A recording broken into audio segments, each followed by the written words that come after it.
अपने ही आयोजक और व्यवस्थापक लोगों के द्वारा पूज्य महाराज जी का श्रद्धा से स्वागत और अभिनंदन करते हुए अपने ही सदन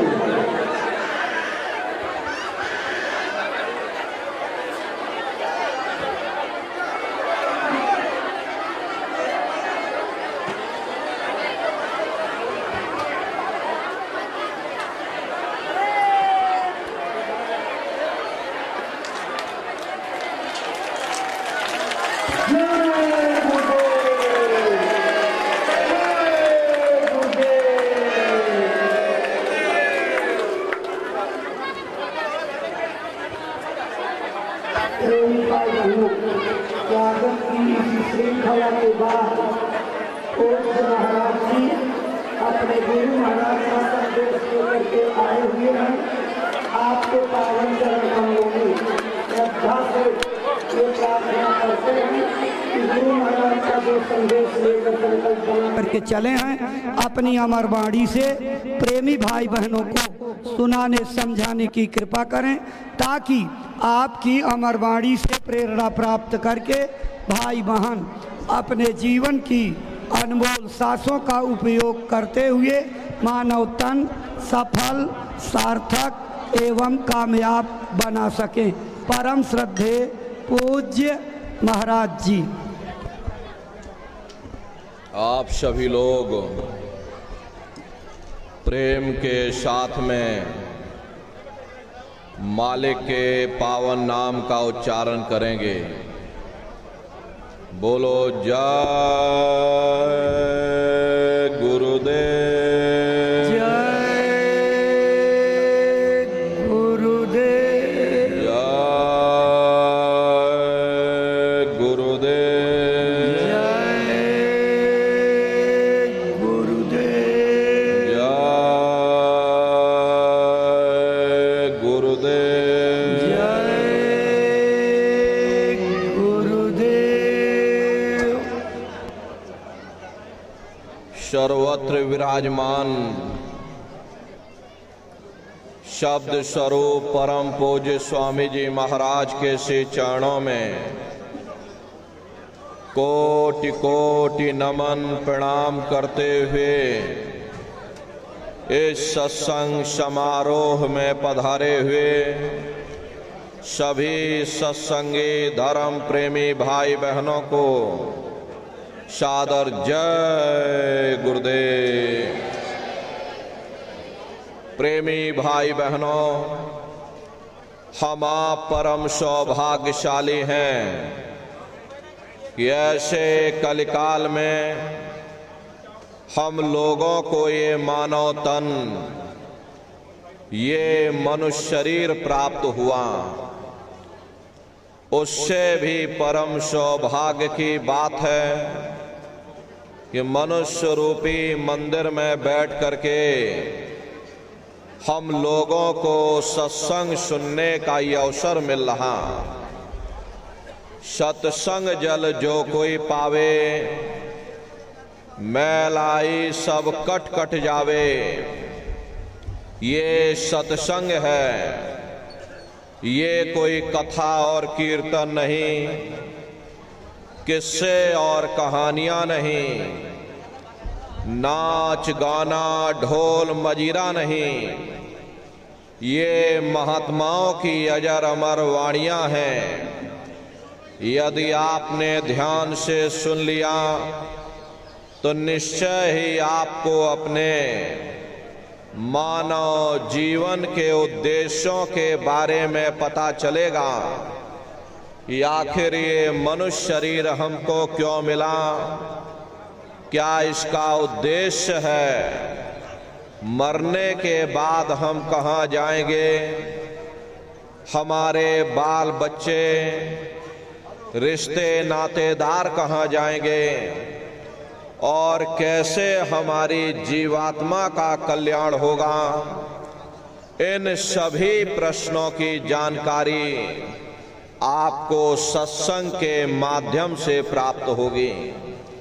इसलिए प्रेमी भाई बहनों, आप अपना कीमती समय निकाल करके यहाँ पर पधारे हुए हो, कुछ जानने और समझने की इच्छा लेकर के, तो अपने समय का पूरा पूरा सदुपयोग करिएगा। एक एक वचन को बड़े ध्यान के साथ सुनिएगा और समझने की कोशिश करिएगा। प्रेमी भाई बहनों, ये मनुष्य शरीर हम लोगों को बड़े सौभाग्य से प्राप्त हुआ। ये जीवन बहुत अनमोल है। उस परम पिता परमात्मा ने हमको यह जीवन केवल इसीलिए दिया ताकि हम जीते जी उस प्रभु की भक्ति करके अपनी जीवात्मा का कल्याण करा सकें। ये 5 तत्वों का पुतला, ये पंच भौतिक शरीर हम लोगों को एक निश्चित समय के लिए मिला हुआ। एक निश्चित समय को हम आप नहीं जानते हैं, किंतु जिसका ये मकान है, जिसका ये शरीर है, वो अवश्य ही जानता है। और समय पूरा हो जाने पर मकान मालिक जबरदस्ती इस मकान को खाली करवा लेगा। उस समय न जमीन जायदाद काम आएगी, ना ये धन संपत्ति काम आएगी। जीवात्मा को निकाल करके इस शरीर से बाहर कर दिया जाएगा। ये शरीर हमारा आपका यहीं जमीन पर गिर पड़ेगा, क्योंकि जीवात्मा के निकल जाने के बाद में ये शरीर सिर्फ एक माटी का पुतला है, उससे ज्यादा कुछ भी नहीं। इसीलिए महात्मा प्रेम से समझाते हैं कि भाई मिली नरदेहिया तुमको, बनाओ काज कुछ अपना और पचो मत आए जग में, जानियो रैन का सुपना। प्रेमी भाई बहनों, जैसे रात में हम लोग स्वप्न देखते हैं, हालांकि उस समय पर हमें स्वप्न सच मालूम पड़ता, असली प्रतीत मालूम होता है। लेकिन जब हम लोग सुबह उठते हैं, जब हमारी आंखें खुलती हैं, तब हमें होश आता, नहीं भाई हम तो स्वप्न देख रहे थे, ये सब भ्रम है। ठीक उसी प्रकार से ये दुनिया भी 10-20-100 साल का स्वप्न है। अब आप कहोगे हम जाग रहे, परंतु प्रेमी भाई बहनों, ऐसा हरगिज नहीं है। जिस दिन मौत का वक्त आएगा, हम आप रोएंगे, हाय हाय करके चिल्लाएंगे कि हाय हमने सारी जिंदगी यूं ही स्वप्न में गुजार दी, जागने का समय तो अभी आया था, जो कुछ करना था अभी करना था। लेकिन प्रेमी भाई बहनों, अब पछताए होत क्या, जब चिड़िया चुग गई खेत। महात्मा प्रेम से जीवों को समझाते हैं कि भाई देह और गृह सब झूठा, भरम में काहे को खपना। ये घर बार हमारा अपना नहीं, हरे ये पराया देश है, ये सराय खाना है, ये मुसाफिर खाना है। ये शरीर भी तुम्हारा अपना नहीं, ये भी काल का पिंजरा है, किराए का मकान है, पराया मकान है। किसी को 40-50 साल के लिए मिला, किसी को 80-90-100 साल के लिए मिल गया। जितने जितने श्वास उस मालिक ने बख्शे हैं, उसे भुगतने के बाद में हमें शरीर को यहीं छोड़ जाना। श्वास दुधारा नित्य ही जारी, एक दिन खाली चाम। प्रेमी भाई बहनों, एक तालाब पानी से चाहे कितना भी क्यों ना भरा हो, आप एक छोटी सी नाली काटकर खोल दीजिए, तालाब में छोटा सा छेद कर दीजिए, तो सारा पानी ही तालाब से बाहर निकल जाएगा। ठीक उसी प्रकार से हमारा ये शरीर भी श्वासों का भंडार है। जब तक श्वासों का भंडार जारी है, हम दुनिया के कामकाज में उलझे हुए, लेकिन जिस वक्त ये श्वासों का भंडार खाली होगा, अरे टेलीफोन खड़क जाएंगे, तार पहुंच जाएंगे, संदेश पहुंच जाएंगे, सब रिश्ते नातेदार, सब कुटुंब परिवार वाले, सब अड़ोस पड़ोस वाले मिनटों सेकंडों में इकट्ठा हो जाएंगे। प्रेमी भाई बहनों, शरीर से तुम इतना प्रेम किया करते थे, उसे कोई एक रात भी घर में रखने को तैयार नहीं होता, मामूली कष्ट नहीं होता। मौत के समय में घनघोर पीड़ा होती है, जनमत मरत दुसह दुख हुई। सहजो बाई ने बयान किया कि सहजो मौत आईया, अंग अंग दिया तोड़, और हिया जरे छाती फटे, उठे पीर घनघोर। गुरु महाराज सत्संग में फरमाते थे, जैसे 1,00,000 बिच्छू एक साथ मिल करके हमारे शरीर पर डंक मारे, उससे भी लाखों करोड़ों गुना ज्यादा मौत के समय में दर्द होता है। जब मृत्यु आती है तो किस तरह से प्राण निकलते हैं, प्राणों के निकलने की क्या प्रक्रिया होती, पहले उसे आप अच्छी तरह से समझ लीजिए। देखो प्रेमी भाई बहनों, जैसे संसार में महाप्रलय होती है, महाप्रलय के समय क्या होता, सबसे पहले पूरी पृथ्वी ढह जाती। ये पृथ्वी पानी में घुल करके और पानी बन जाती। जैसे सृष्टि की प्रलय एक बड़ी कयामत है और शरीर की प्रलय एक छोटी कयामत है। तो जैसे ही मौत आती है, सबसे पहले गुदा चक्र टूटता है, सिमटत भास श्वास उठ जावे, और प्राणपति जब सिमट समावे, उस समय हमारी श्वासें रुक जाती, शरीर की चेतना पीछे सिमटने लगती। तो सबसे पहले गुदा चक्र टूटता है, क्योंकि गुदा चक्र में पृथ्वी का वास होता। गुदा चक्र टूट करके ऊपर इंद्रिय चक्र में समा जाता। इंद्रिय चक्र में जल का वास होता, यानी जल ने पृथ्वी को घोल दिया। फिर जब इंद्रिय चक्र टूटेगा तो ऊपर नाभि चक्र में समा जाएगा। नाभि चक्र में अग्नि का वास होता, यानी अग्नि ने फिर जल को सुखा दिया। ये नीचे से सिमटाव होता है, नीचे से ऊपर की ओर सिमटाव होता। फिर जब ये नाभि चक्र टूटेगा तो हृदय चक्र में समा जाएगा। हृदय चक्र में वायु का वास होता, यानी वायु ने अग्नि को अपने में समाहित कर लिया, और इस तरह से वायु आकाश में उड़ गई।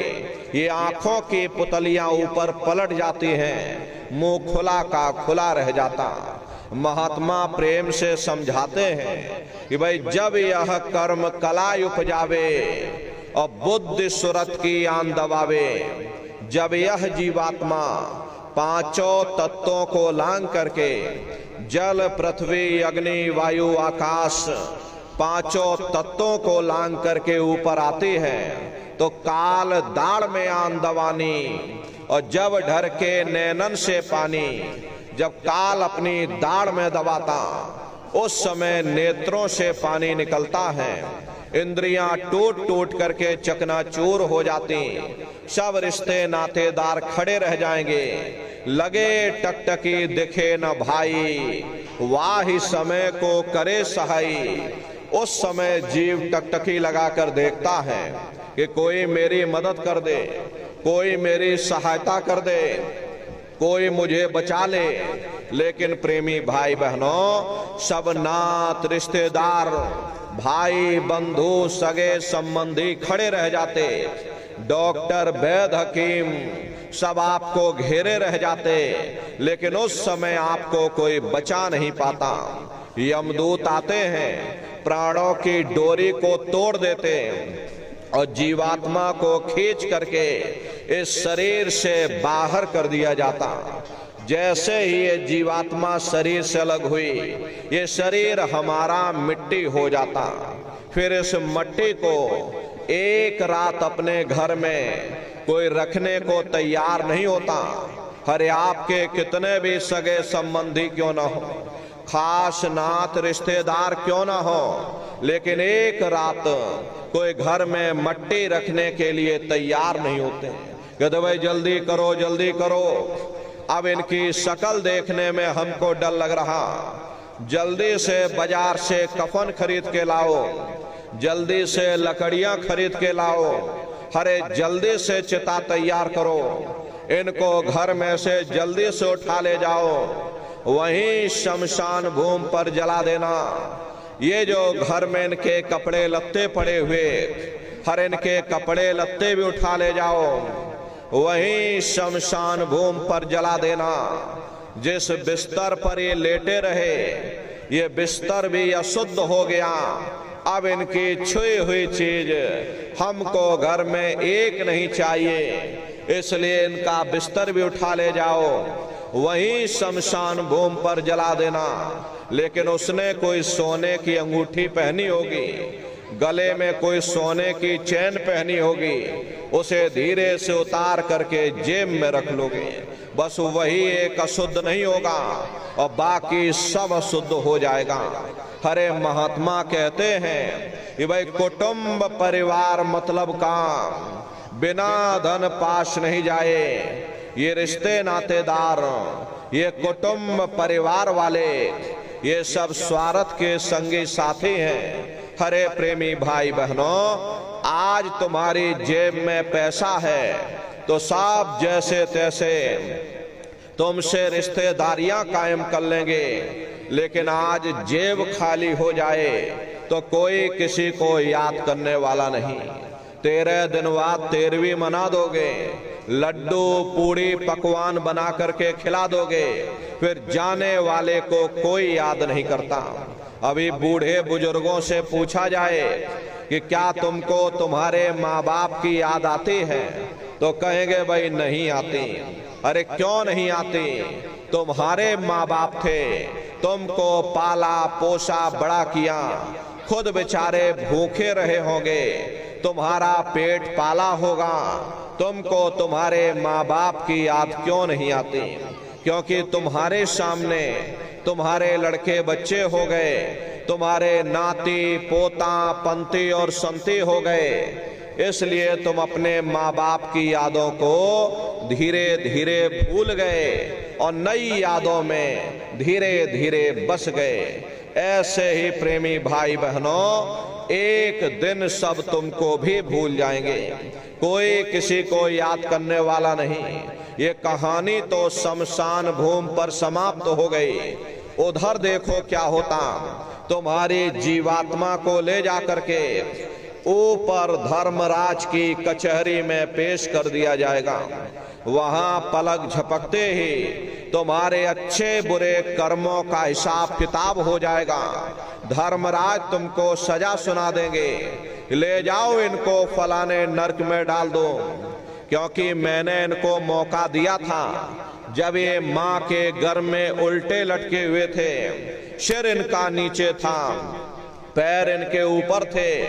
उस समय इन्होंने मुझसे प्रार्थना की थी कि हे मालिक, मुझे एक बार मौका दे दो, मुझे एक बार ये मनुष्य शरीर दे दो, हम भजन करेंगे, भक्ति करेंगे, हम अपनी जीवात्मा का कल्याण करेंगे। तो मैंने इनकी प्रार्थना को स्वीकार कर लिया। और इनको मैंने ये मनुष्य शरीर दे दिया और कह करके मैंने भेजा था कि भाई ये मनुष्य शरीर ये किराए का मकान है, ये तुम्हारा अपना नहीं है। अगर ये तुम्हारा अपना होता तो हमेशा तुम्हारे पास रहता। ये तुम्हारा अपना नहीं, ये मैंने तुमको कुछ समय के लिए किराए का मकान दिया है। हाँ, तुम अपनी जीवात्मा को मेरे किराए के मकान में बैठा करके और मालिक की भक्ति करके अपनी जीवात्मा का कल्याण करा लेना। मैंने कुछ समय के लिए तुम सबको ये किराए का मकान दिया है। जब समय पूरा होगा मैं अपने सिपाहियों को भेजूंगा, उस समय पर तुम मेरे मकान को खाली कर देना। लेकिन इतना ध्यान रखना कि जैसा साफ सुथरा मैंने तुमको ये किराए का मकान दिया, वैसा ही साफ सुथरा तुम मुझको वापस लौटाना। लेकिन इस किराए के मकान में बैठ करके इन्होंने अच्छे बुरे कर्म कर डाले। मेरे किराए के मकान को इन्होंने अपने कर्मों से गंदा कर दिया, इसलिए कर्मों की सजा इनको मिलेगी। ले जाओ इनको फलाने नरक में डाल दो। अरे महात्मा कभी झूठ नहीं बोलते। महात्माओं ने जब साधना किया और साधना करके जब ऊपर गए और ऊपर जा करके जब उन्होंने नरकों का हाल देखा, तो हमारी आपकी जानकारी के लिए उन्होंने धर्म ग्रंथों में लिख दिया कि लोह के खम्भ तपत के माही, और जहां जीव को ले चिपकाई वहां लोहे के खंबे अग्नि से धधक धधक कर लाल हो रहे। ऐसे खोटे जीवों को उन खंभों में चिपटाया जाता। जीव हाय हाय करके तड़फता है। तड़फ तड़फ जीव जुलम बुखारी, और तपत खम्भ दुख उपजे भारी। असहनी वेदना होती है, असहनी दुख दर्द होता। जीव वहां रोता चिल्लाता रहता। लाखों लाख जोजन मील तक तुम्हारे रोने और चिल्लाने की आवाज जाती। लेकिन प्रेमी भाई बहनों, वहां कोई तुम्हारी पुकार सुनने वाला नहीं, कोई तुम्हारी दर्द भरी आवाज को सुनने वाला नहीं। अरे महात्मा कहते हैं कि भाई नर के अनेक अन्योर हैं, कहाँ लग कहूँ बखान, और दुख भोगते यह जीव जो जाने जो भोग समान। कहते भाई एक नरक नहीं, ऐसे वहां पर अनेकों अनेक नरक बने हुए। अलग अलग खोटे पाप कर्मों के वहां पर अलग अलग नरक बने हुए। ये जीव अपने अपने कर्म के अनुसार अनंतों अनंत युगों तक, वर्षों की बात नहीं कर रहे, अनंतों अनंत युगों तक जीव नरकों की यातनाओं को भोगता रहता। और नरकों की यातनाएं भोगने के बाद में इसी जीवात्मा को सीधे मनुष्य शरीर नहीं दिया जाता, बल्कि इसे 4 खान 84 लाख योनियों में डाल दिया जाता। ये 4 खान 84 लाख योनियां ये कोई मामूली योनियां नहीं होती। 4 खान का मतलब होता है अंडज पिंडज उपमज स्थावर। ये 4 खाने होती। पहली श्रेणी तो इन पेड़ पौधों की आती है जिनके अंदर पानी का तत्व मौजूद होता। कभी ये भी मनुष्य हुआ करते थे, लेकिन आज अपने कर्मों का भोग पा रहे एक जगह पर बेचारे खड़े हुए। दूसरी श्रेणी कीड़े मकोड़ों की आती है जिनके अंदर पृथ्वी और अग्नि का तत्व मौजूद होता है। तीसरी श्रेणी पंछियों की आती, चौथी चौपाए जानवरों की आती, और 5वीं स्वयं इंसान की आती, जिसके अंदर 5 तत्व जल पृथ्वी अग्नि वायु आकाश 5 तत्व मौजूद होते। प्रेमी भाई बहनों, ये 4 खाने हैं, इनकी अलग अलग कुल 84 लाख योनियां होती हैं। अब आप इन पेड़ पौधों को देखिए तो ये नीम का पेड़ अलग है, शीशम का पेड़ अलग है, पीपल का पेड़ अलग है। ऐसे ही अलग अलग प्रजातियों के कीड़े मकोड़े अलग अलग प्रजातियों के पशु पंछी, कुल मिलाकर के 84 लाख योनियां हैं। हम दुनिया के जीव नरकों की यातनाओं को भोगने के बाद में इन्हीं 84 लाख योनियों में डाल दिए जाते हैं। मामूली कष्ट नहीं होता। अरे हमको आपको गर्मी लग गई तो हम लोग छाया में आ गए, सर्दी लग गई कंबल रजाई ओढ़ लिया, भूख लग गई रोटी खा ली, बीमार हो गए अस्पतालों में चले गए, अपना अपना इलाज करवा लिया।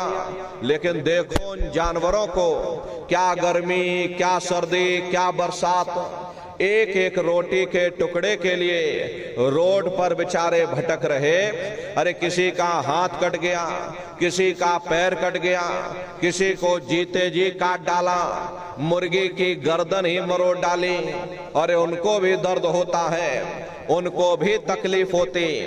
मादा बिच्छू होती है, मादा बिच्छू की मौत कैसे होती?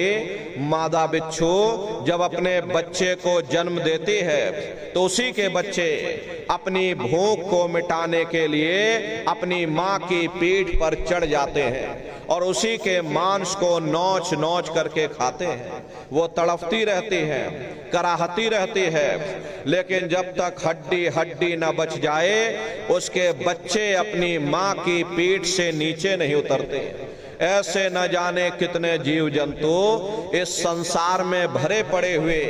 अरे कई जन्म भय कीट पतंगा, कई जन्म भय मीन कुरंगा, कई जन्म पंखी सर्प होयो, कई जन्म है वर वृक्ष जोयो, मिल जगदीश मिलन की वरिया, चिरंकार यह देश सजरिया। करोड़ों करोड़ युगों से हम आप नरकों की यातनाओं को भोगने के बाद फिर कभी कीड़े पतंगों की योनि में, कभी पेड़ पौधों की योनि में, तो कभी पशु और पंछियों की योनि में भटका खाते हैं। प्रेमी भाई बहनों, 84 लाख योनियों की सबसे जो आखिरी योनि होती है वो गाय और बैल की योनि होती है। गाय स्त्री का रूप लेती है और बैल पुरुष का रूप लेते। ये 84 लाख योनियों की सबसे आखिरी योनि यानी कि अंतिम पायदान होता है। उसके बाद तब जाकर के हम लोगों को दोबारा फिर से मनुष्य शरीर प्राप्त होता। इसीलिए कहा गया कि बड़े भाग्य मानुष तन पाया, कोट जन्म जब भटका खाया। कोटान कोट जन्म जन्मांतरों तक अलग अलग योनियों में भटकने के बाद में तब बड़े सौभाग्य से हम लोगों को ये मनुष्य शरीर प्राप्त हुआ। बड़े से बड़े देवी देवता भी इस मनुष्य शरीर को पाने के लिए तरसते हैं, क्योंकि उन नरकों से, उन 84 लाख योनियों से निकलने का केवल एक ही दरवाजा है, वह केवल मनुष्य का शरीर है। इसे मनुष्य रूपी मंदिर में बैठ करके हम उस परमात्मा की भक्ति कर सकते हैं। इसीलिए संतों महात्माओं ने इस पंच भौतिक शरीर को सच्चा हरि मंदिर कहकर याद किया कि हरि मंदिर यह शरीर है और ज्ञान रतन प्रकट होए, ये असली हरि मंदिर है। जब भी वो मालिक मिलेगा इसे हरि मंदिर के अंदर मिलेगा। इसे पंच भौतिक शरीर को गुरु नानक साहब ने नर नारायणी देह कहकर याद किया। ये वो देह है जिसमें नारायण स्वयं विराजमान है। वो नारायण जब भी मिलेंगे तुम्हें तुम्हारे अंदर मिलेंगे। यही कबीर साहब ने लिखा कि जो तिल माही तेल है, जो चकमक में आग, और तेरा साईं तुझ में, और जाग सके तो जाग। जिस तरह से तिल में तेल होता है, पत्थर में अग्नि होती, ठीक उसी तरह से वो मालिक हर एक के घट घट में, हर एक के वजूद के अंदर बैठा हुआ। यही आपकी धर्म पुस्तकों में भी लिखा, करे मोको का धूड़े रे बंदे, मैं तो तेरे पास में, और ना तीरथ में ना मूरत में, मैं तो विश्वास में। ना मैं तीर्थ में मिलूंगा, ना मैं मूरत में मिलूंगा, ना मैं अन्य किसी कर्म कांड में मिलूंगा, ना मैं ग्रंथों में मिलूंगा, ना मैं पोथियों में मिलूंगा, ना मैं किताबों में मिलूंगा। चाहे सारी उम्र बैठ करके तुम किताबें पढ़ते रहो, अरे मैं जब भी मिलूंगा तो मैं तुम्हारे अंदर मिलूंगा। हरे प्रेमी भाई बहनों, बड़ी सीधी सी बात है, ये अगर खाना बनाने की किताब सारी उम्र बैठ करके पढ़ते रहोगे कि भाई खाना ऐसे बनता है और खाना वैसे बनता है, खाने में नमक डाला जाता और खाने में तेल डाला जाता, तो कभी तुम्हारा पेट नहीं भर सकता। जब तक आप खाना बनाओगे नहीं, उसे स्वयं खाओगे नहीं, कभी तुम्हारा पेट नहीं भर सकता। हम वेदों की निंदा नहीं करते, हम ग्रंथों की निंदा नहीं करते, हम गीता, कुरान और बाइबल की निंदा नहीं करते। अरे वेद, शास्त्र, गीता, कुरान, बाइबल कहती है कि भाई मनुष्य के अंदर अंड खंड ब्रह्मांड है, स्वयं वो परमात्मा इसके अंदर बैठा हुआ। चलो अंदर चलो, अंदर चल करके उस परमात्मा का दर्शन दीदार करो। अब सवाल ये उठता है, भाई आखिर हम अपने अंदर जा करके उस परमात्मा का दर्शन कैसे करेंगे? तो इसके लिए संतों महात्माओं ने केवल 3 साधन बताए। साधन 3 सारण वर्णे और साधन सब थोथे मान। इस कलयुग में उस मालिक को पाने के लिए महात्माओं ने केवल 3 साधना बताई। पहला है सुमरन, दूसरा है ध्यान और तीसरा है भजन। सुमरन कहते हैं मालिक को याद करना, ध्यान कहते हैं दृष्टि को एकाग्र करना और भजन कहते हैं कान में उंगली डाल करके उस शब्द को सुनना, उस नाम को सुनना, उस देववाणी आकाशवाणी को सुनना जो 24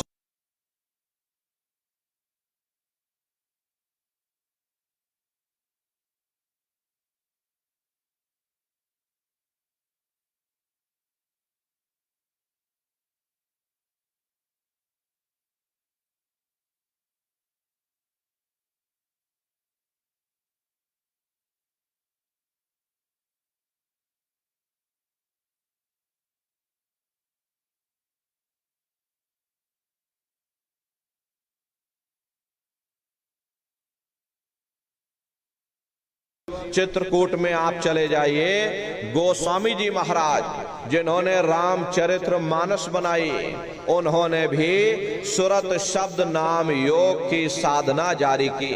अरे आपके राजस्थान की धरती पर देखो मीराबाई हुई, सहजोबाई हुई, उन्होंने भी उस मालिक को पाया तो सुरत शब्द नाम योग की साधना करके पाया। प्रेमी भाई बहनों, ये सुरत शब्द नाम योग की साधना है। इस साधना की 3 क्रियाएं हैं, सुमरन, ध्यान और भजन। तो कैसे आप लोग सुमरन करोगे, कैसे ध्यान करोगे, कैसे भजन करोगे, बैठ करके अच्छी तरह से समझिएगा और फिर घर पर जा करके करिएगा। तो सबसे पहले सुमरन कैसे किया जाएगा? सुमरन करने के लिए एक माला आप लोग ले लेना। ये देखिए प्रेमी भाई बहनों, 108 दाने की ये माला है। अपने अपने घरों में बैठ करके बाहर से अपनी आंख को बंद कर देना और दोनों आंखों के मध्य भाग में अपने ध्यान को एकाग्र करके और दाने दाने पर जय गुरुदेव नाम का उच्चारण सभी नए प्रेमी भाई बहन करिएगा। हर दाने पर जय गुरुदेव नाम, हर दाने पर जय गुरुदेव नाम, जय गुरुदेव, जय गुरुदेव, जय गुरुदेव, कुल 108 बार करिएगा। दोबारा इसी जगह फिर वापस आ जाओगे। जब आप जय गुरुदेव नाम का उच्चारण करोगे तो दोनों आंखों के मध्य भाग में अपने ध्यान को रोक करके और दाने दाने पर जय गुरुदेव नाम का उच्चारण करिएगा। जिसको आप याद कर रहे हो एक समय ऐसा आएगा वो अंतर में तुम्हारे सामने प्रकट हो जाएगा, उसके स्वरूप को देख लेना, फिर उसी के स्वरूप को याद करके जय गुरुदेव नाम का सुमरन सभी नए प्रेमी भाई बहन करिएगा। दूसरी बार फिर यहीं से जय गुरुदेव नाम का सुमरन, तीसरी बार फिर यहीं से जय गुरुदेव नाम का सुमरन, इस तरह से कुल 8 बार जय गुरुदेव नाम का सुमरन सभी नए प्रेमी भाई बहन करिएगा। 8 बार करने के बाद ये माला आप रख देना। प्रेमी भाई बहनों, ये जय गुरुदेव नाम किसी साधारण इंसान का नाम नहीं, ये स्वयं उस अनामी महाप्रभु का नाम है। समय समय पर संत महात्मा अपने अपने समय पर आकर के अपनी साधना के द्वारा उस मालिक के नाम को जगाते हैं, उस मालिक के नाम को सिद्ध करते हैं। जैसे कबीर साहब आए, उन्होंने साहिब नाम सिद्ध किया। गुरु नानक साहब आए, उन्होंने वाहे गुरु नाम सिद्ध किया। गोस्वामी जी महाराज आए, उन्होंने राम नाम सिद्ध किया। मीराबाई आई, उन्होंने गिरधर नाम सिद्ध किया। इसी तरह से हमारे गुरु महाराज जय गुरुदेव नाम सिद्ध करके गए। जय गुरुदेव नाम का जहाज लगा कर गए। अगर इस जहाज पर सारी दुनिया बैठेगी, ये जहाज सारी दुनिया को पार करेगा। एक है साध है सब सद है, सब साध है सब जाए। पहले अपने गुरु की उंगली पकड़ लो, क्योंकि गुरु तुम्हारा सच्चा रहबर है, गुरु तुम्हारा सच्चा साथी है। अरे गुरु गोविंदो खड़े काके लागू पाई, और बलिहारी गुरु आपने जिन गोविंदियो बताई। महिमा उन्हीं की है जिन्होंने गोविंद को लखा दिया। इसीलिए कहा जाता है कि गुरुर ब्रह्मा गुरुर विष्णु गुरुर देवो महेश्वरः गुरुर साक्षात पार ब्रह्मा तस्मै श्री गुरुवे नमः। इसलिए प्रेमी भाई बहनों, साधना करने से पहले जय गुरुदेव नाम का सुमरन आप सभी प्रेमी भाई बहन करिएगा। सुमरन करने के बाद में फिर आप ध्यान पर बैठिएगा। दूसरा है ध्यान, और ध्यान कहते हैं दृष्टि को एकाग्र करना। कैसे आप लोग ध्यान करोगे, जरा अच्छी तरह से समझिएगा। अपने अपने घरों में पलथी मार करके बैठ जाना, शरीर को टाइट मत करना।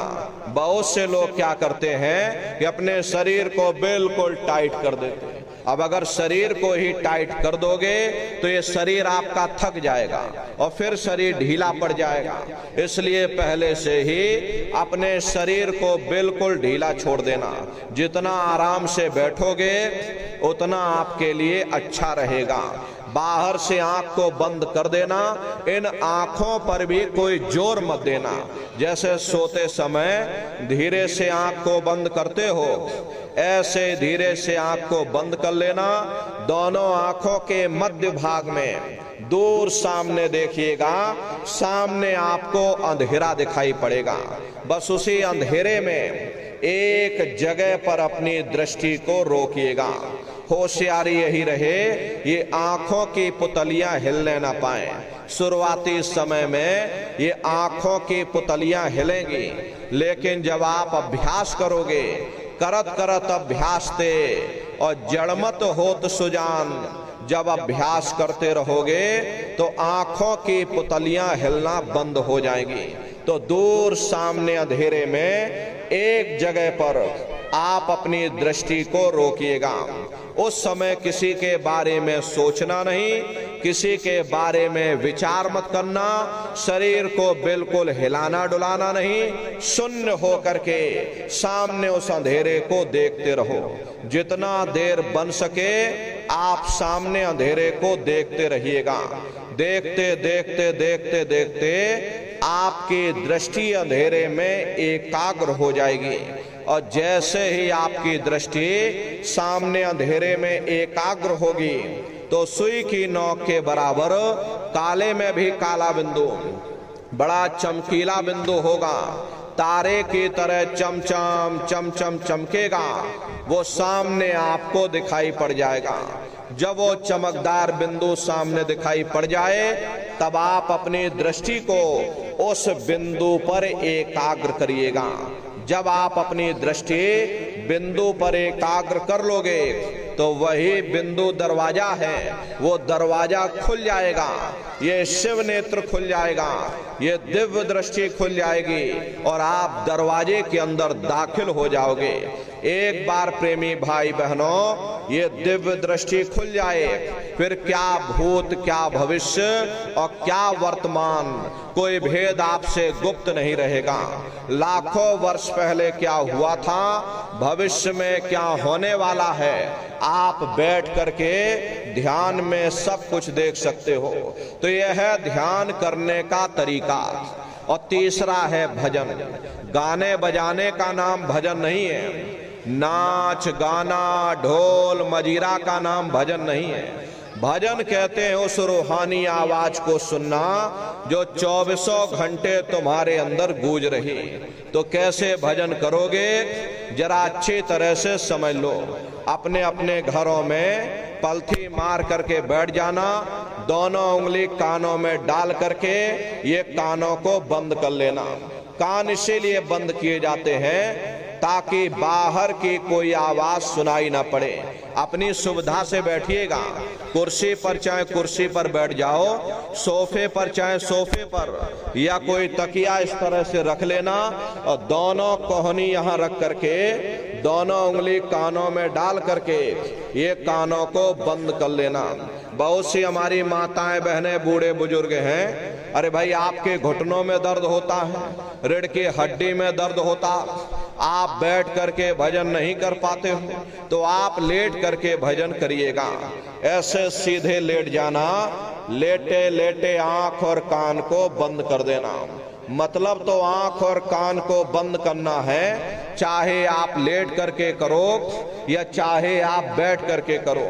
यही कहा गया कि आंख कान मुख बंद कराओ, अनहद झिंगा शब्द सुनाओ। यानी पहले अपनी आंख को बंद करो, अपने मुख को बंद करो, दोनों उंगली कानों में डाल करके ये कानों को बंद कर लो और ऊंचे से ऊंचा ध्यान दे करके उस आवाज को सुनने की कोशिश करो। प्रेमी भाई बहनों, जब आप अपने कानों को बंद करके ऊंचा ध्यान दे करके गौर से सुनोगे तो आपको ऐसा अनुभव होगा कि कहीं सीटी जैसी आवाज हमारे कानों में बज रही। टी इस तरह से सीटी जैसी आवाज शुरू में आप सभी को सुनाई पड़ेगी। शाम को अपने अपने घरों में जाकर बैठिएगा, ये कानों को बंद कर देना, गौर से सुनिएगा तो सीटी जैसी आवाज आप सभी को सुनाई पड़ेगी। करना कुछ नहीं है, लेटे हो चाहे बैठे हो, बस आप उस आवाज को सुनते रहना और सुनते सुनते उसी में लीन हो जाओ। जब आप उसमें लीन हो जाओगे तो कुछ समय बाद में दोबारा आपको अनुभव होगा कि कहीं बड़ी दूर से एक महीन आवाज, घंटे और शंख की आवाज हमारे कानों में बज रही। जैसे मंदिरों में घंटियां बजती हैं, टन टन टन, इसी तरह से घंटे और शंख की आवाज आपको सुनाई पड़ेगी। उसी घंटे शंख की आवाज को महात्माओं ने शब्द कहा।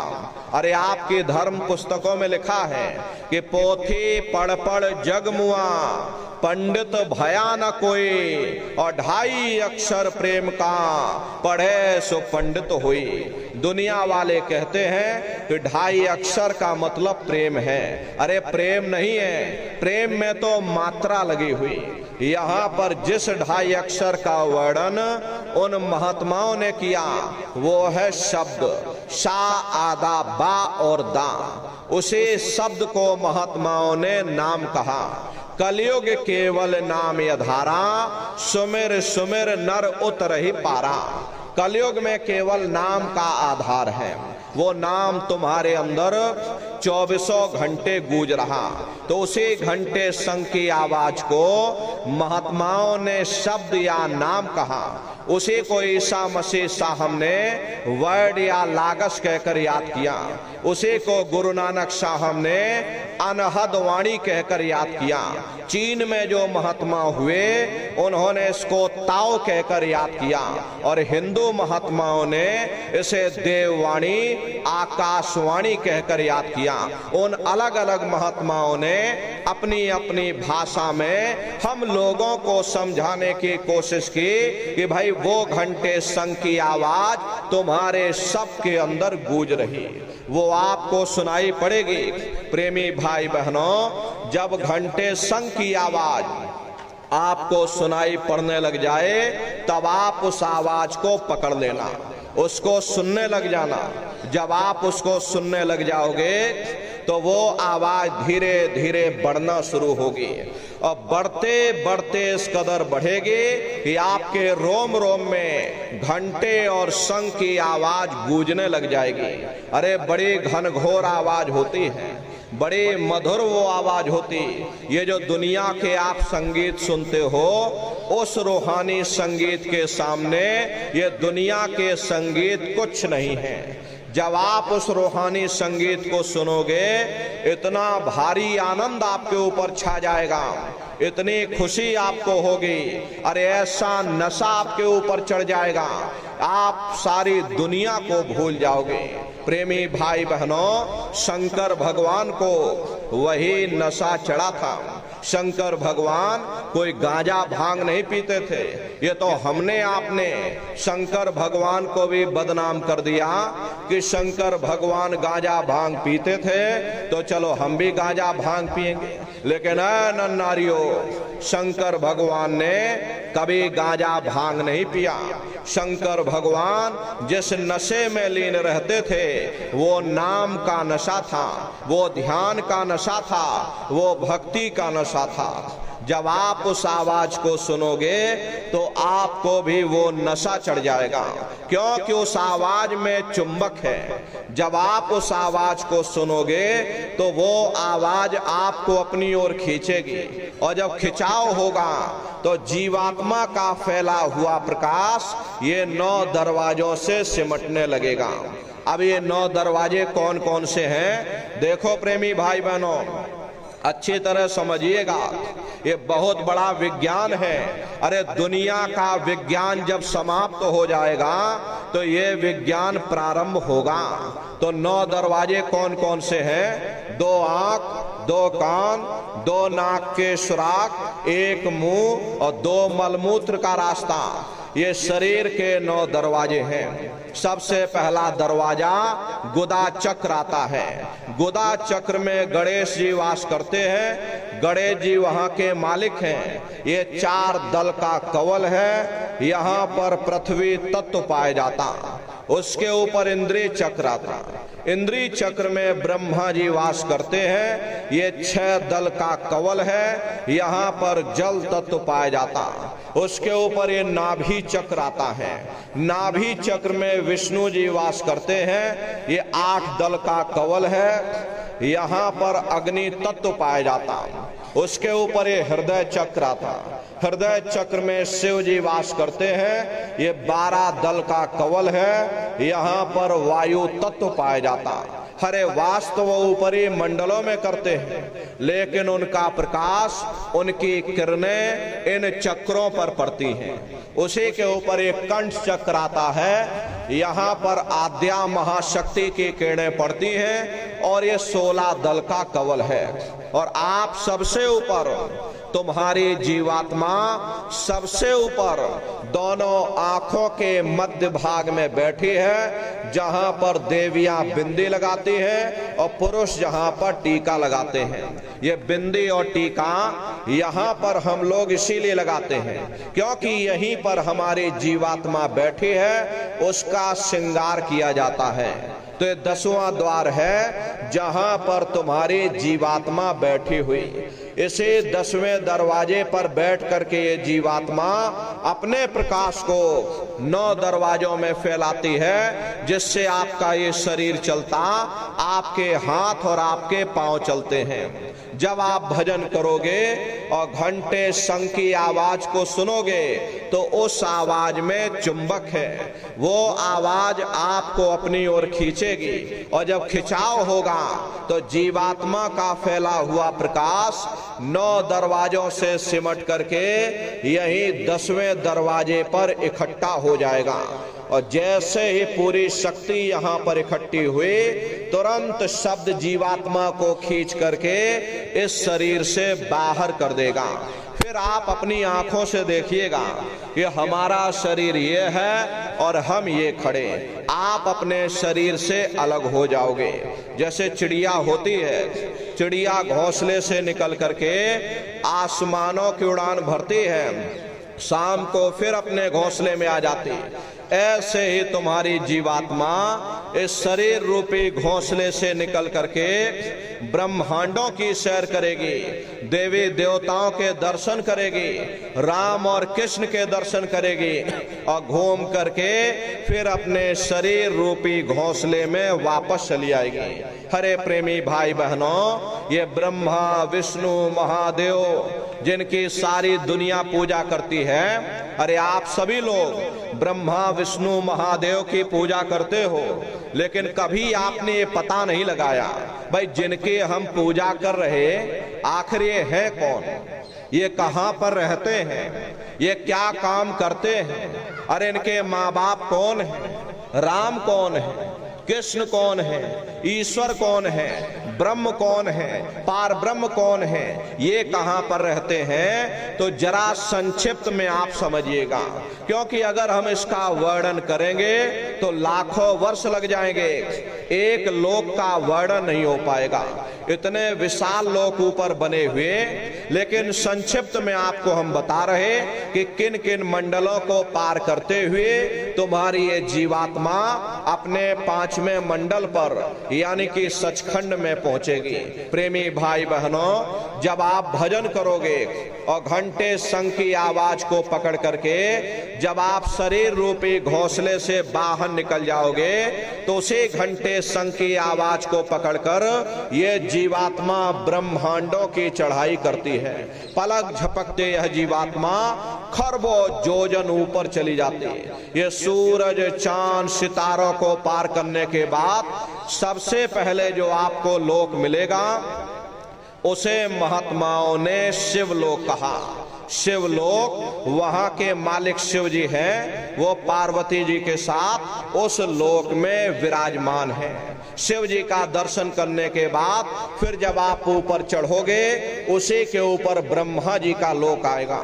ब्रह्मा जी का लोक वो रजोगुणी स्थान है, वहां के मालिक ब्रह्मा जी हैं, वो गायत्री सावित्री और सरस्वती के साथ उस लोक में विराजमान है।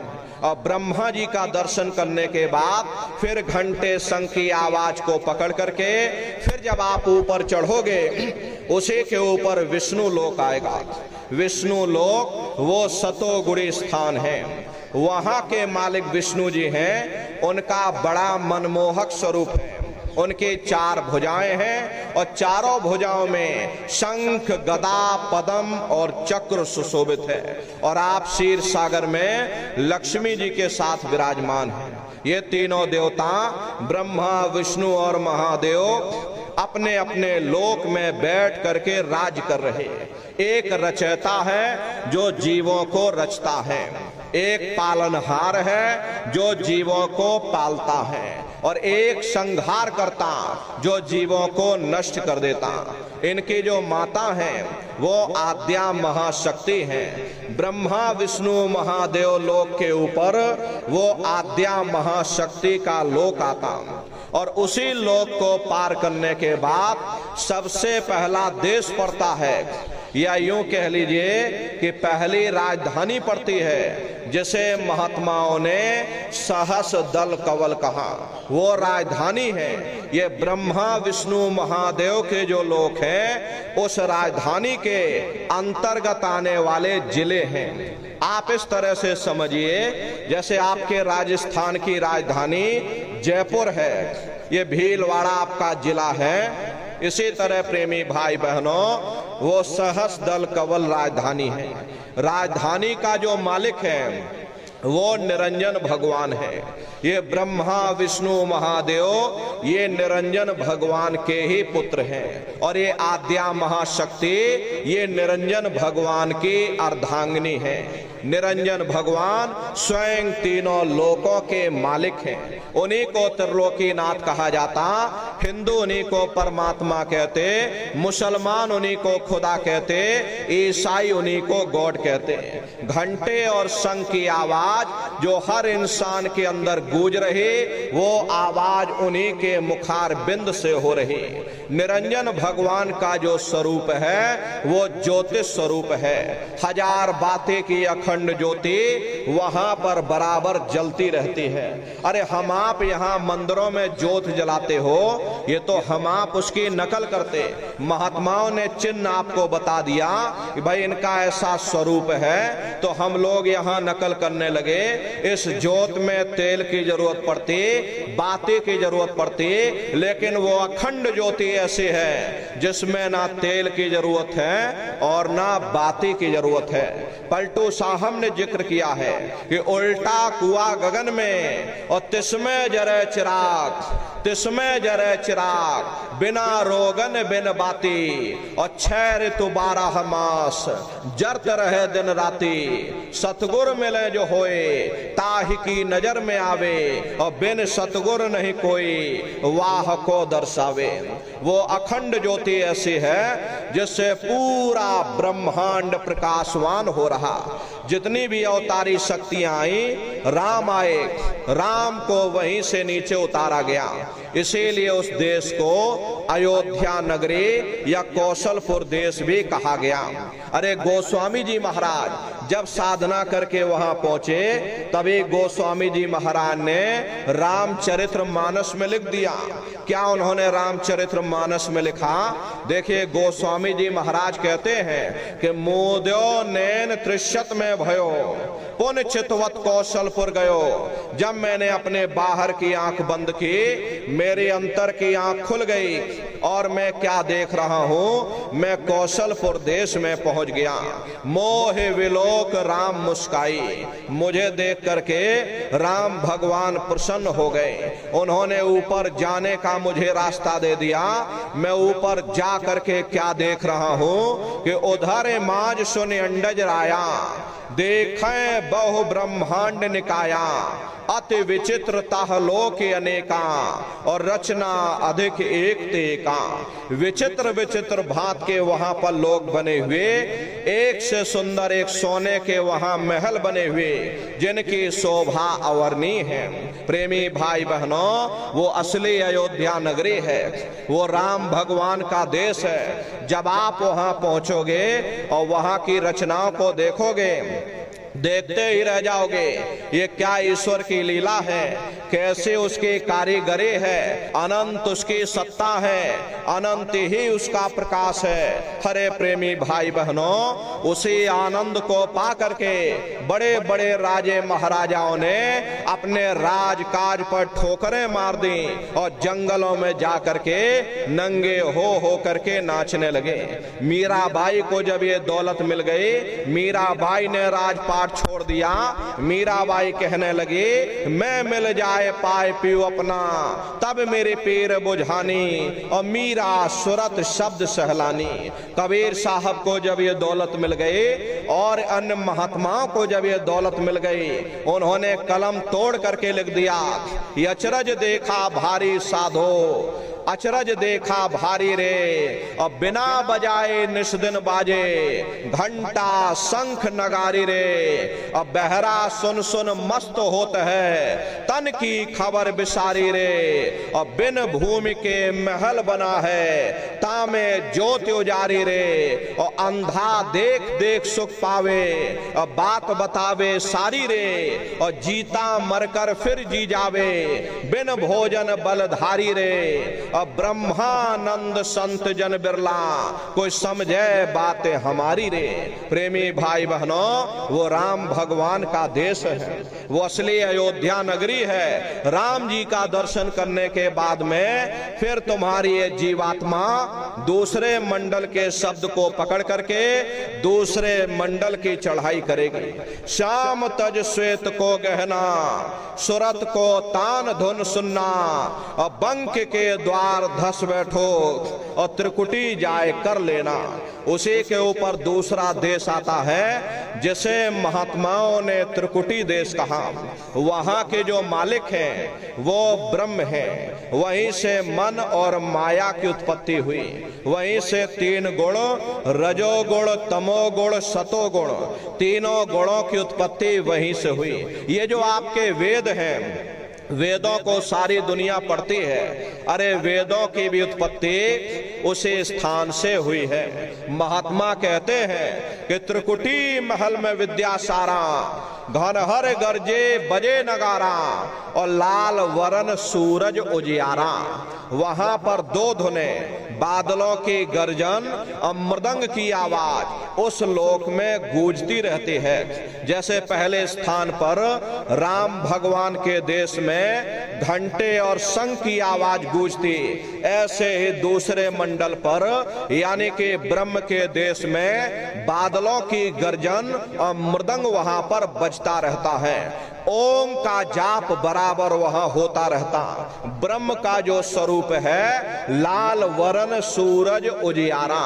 ये सूरज कुछ नहीं, ऐसे तुम लाखों लाख सूर्य इकट्ठे करोगे तो वहां का एक सूर्य बनेगा। प्रेमी भाई बहनों, अरे ब्रह्म का जो स्वरूप है वो सुबह के लाल सूर्य के समान है, इसीलिए वहां का पूरा ब्रह्मांड लाल है। जहां तक आपकी निगाह जाएगी ब्रह्म देश में चारों तरफ आपको लाल ही लाल नजर आएगा। महात्मा जब साधना करके वहां पहुंचे तभी महात्माओं ने लिख दिया, लाली मेरे लाल की और जित देखो तो लाल, और लाली देखन मैं गई और मैं भी हो गई लाल। वो पूरा ब्रह्मांड ही लाल है। तो जितने साधक वहां पहुंच जाते हैं उन सभी को योगेश्वर कहा जाता। जैसे व्यास जी हुए, वशिष्ठ जी हुए, वाल्मीकि जी हुए, इन सब की पहुंच वहीं तक थी। इसीलिए कहा गया कि वाल्मीकि भय ब्रह्म समाना। जब इनकी जीवात्मा वहां पहुंची और जब इन्होंने ब्रह्म का दर्शन किया, इनका स्वरूप भी ब्रह्म के समान यानी कि ब्रह्म स्वरूप हो गया। तो जितने साधक वहां पहुंच जाते हैं उन सभी को योगेश्वर कहा जाता है। योगेश्वर भगवान श्री कृष्ण उसी देश में वास करते हैं। ये जो ब्रह्म देश है वो श्री कृष्ण भगवान का ही देश है और श्री कृष्ण भगवान वहीं पर रहते हैं। ये बाहर की जन्माष्टमी नहीं है जो आप लोग मनाते हो, ये तो आप नकल करते हो। महात्माओं ने कहा था भाई सही मायने में तुम जन्माष्टमी कब मनाओगे?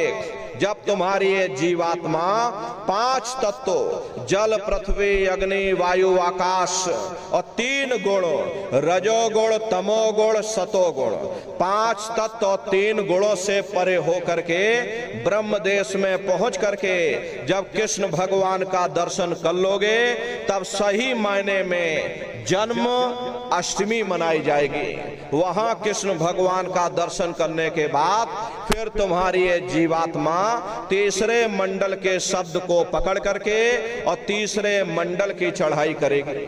आगे पहुंची सुन झंकार, ररंकार धोने सुनी पुकार, आगे श्वेत सुन्न है भाई और मान सरोवर पैठ नहाई।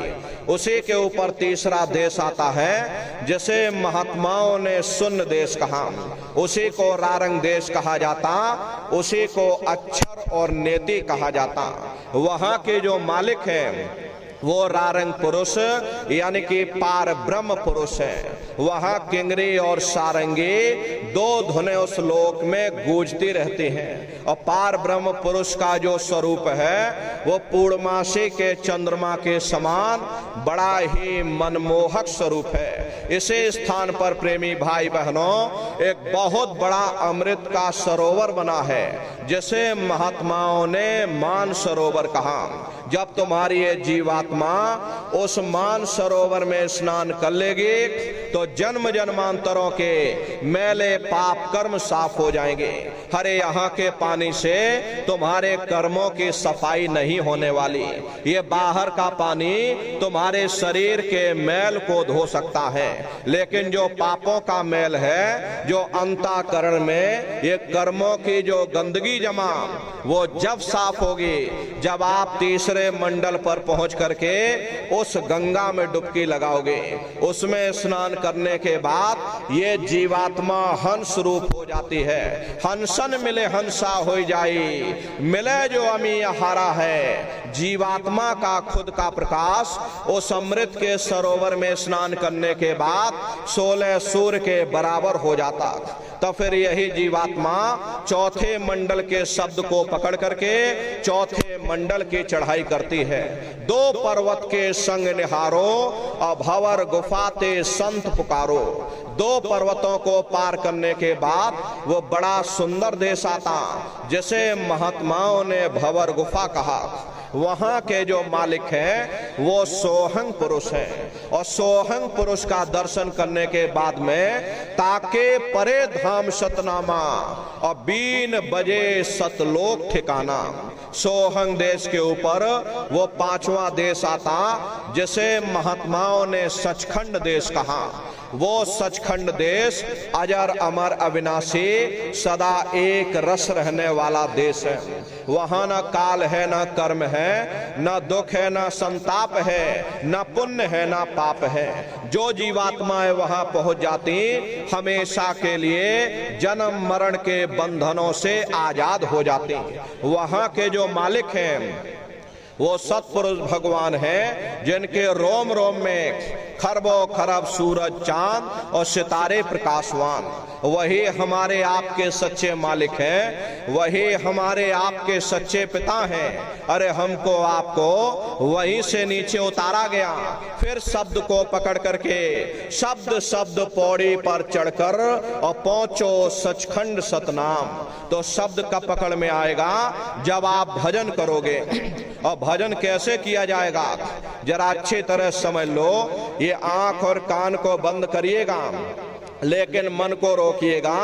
ऐसे समय पर तुम्हारा ये मन जरूर भागेगा। अभी आप देखो सत्संग में बैठे हो, शरीर तुम्हारा यहाँ बैठा, लेकिन मन सारी दुनिया में भाग रहा।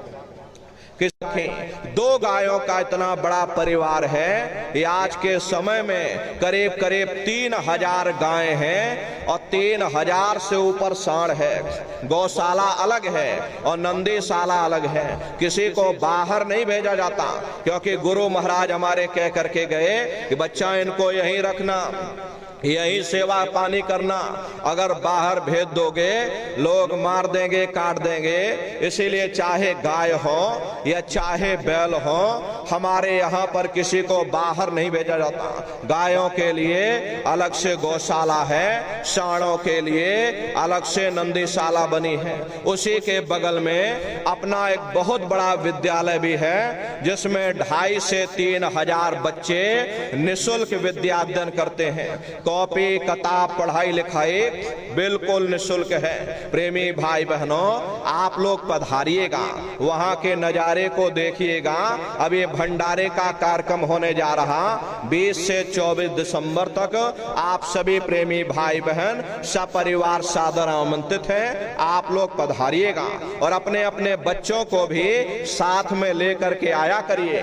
हम लोग ये सोचने लगते हैं, अरे बच्चों को क्या करेंगे ले जाकर, ये बच्चे छोटे हैं, इनको घर में रहने दो, इनको पढ़ाई लिखाई करने दो, अभी इनकी पढ़ाई लिखाई की उम्र है। ये सत्संग सुनना, ये भजन पूजा पाठ करना, ये तो हम लोगों का काम है। इन बच्चों को घर पर पढ़ाई लिखाई करने दो। प्रेमी भाई बहनों, यहीं पर हम आप धोखा खा जाते। अरे पढ़ाई लिखाई जरूरी है, हम ये बात आपकी मानते हैं कि आज के समय में शिक्षा बहुत जरूरी है। अरे हमको भी गुरु महाराज ने पढ़ाया लिखाया, लेकिन प्रेमी भाई बहनों, पढ़ाई लिखाई के साथ साथ अच्छे संस्कार भी जरूरी हैं। और संस्कार कोई एमए बीए की डिग्री करने से नहीं पढ़ते, संस्कार कोई डिप्लोमा करने से नहीं पढ़ते। अगर एमए बीए की डिग्री करने से बच्चों के अंदर संस्कार पड़ जाते तो हिंदुस्तान में इतने वृद्धाश्रम ना खोले गए होते। अरे संस्कार पढ़ेंगे महात्माओं के वचनों से, संस्कार पढ़ेंगे सत्संग के माध्यम से। ये बच्चे देश के भविष्य हैं, इन बच्चों के अंदर अच्छे संस्कार डालना ये समय की बहुत बड़ी मांग है। अरे आज के समय में बच्चों के अंदर संस्कारों की कमी देखी जा रही, वरना पहले के समय में अकेले माँ बाप अपने 4-4 बच्चों को पाल लेते थे, लेकिन आज के समय में वही 4-4 बच्चे, वही एमए बीए और डिग्री और डिप्लोमा किए हुए बच्चे अपने माँ बाप को रोटी नहीं खिला पा रहे। शादी हो जाती है, घर परिवार बांट करके रख दिया, जमीन जायदाद बांट करके रख दी, चूल्हा चौका बांट करके रख दिया, यहाँ तक कि माँ बाप को भी बांट करके रख दिया। 10 दिन तुम हमारे घर में छोड़ दो और 10 दिन बाद तुम अपने घर में ले जाना। है न नारियों, ये संस्कारों की बहुत बड़ी कमी है। ऐ माताओं बहनों, ये बच्चे तुम्हारी धरोहर हैं, ये बच्चे तुम्हारे जीवन की पूंजी हैं। अपनी पूंजी को संभाल करके रखिएगा।